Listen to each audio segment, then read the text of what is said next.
Hi, my name's Craig Eckberg, and this is my 1955 300 SL Gullwing. I've had this car 18 years, and this is car number 399 out of the production numbers.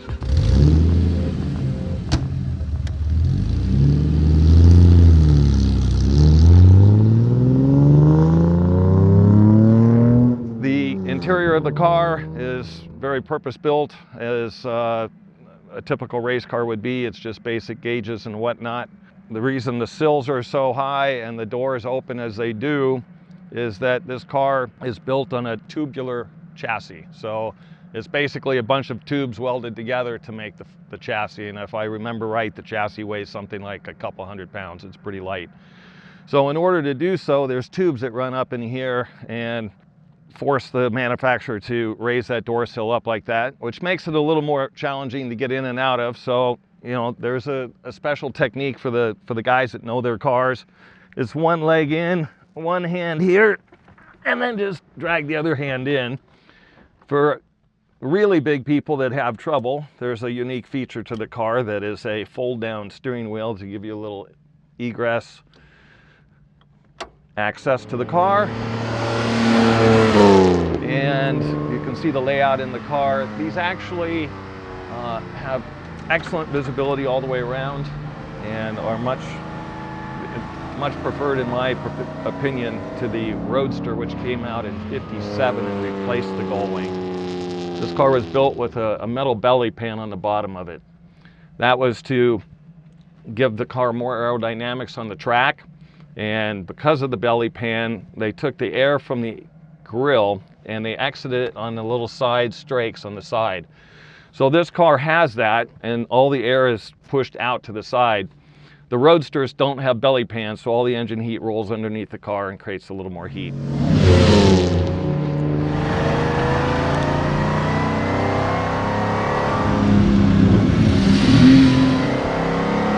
The car is essentially a steel-bodied car with aluminum doors, bonnet, and hood.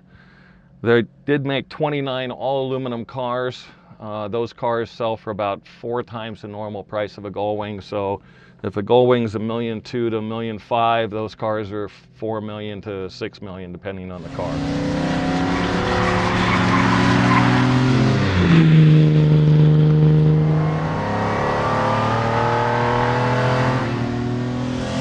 The transmission is a 4-speed straight cut gearbox, so it creates a tractor-like sound, if you will. It's rather pleasant to the ears, in my opinion.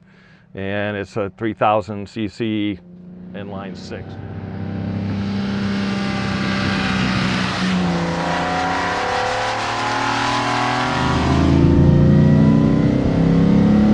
Basically did whatever work I needed to do to get it ready for the track. So it's got all the Mercedes racing springs, sway bars, Coney shocks, a few little things of that nature on the car, nothing really out of the ordinary. And then started vintage racing it with my buddies, and I think I've done 75,000 miles in this car.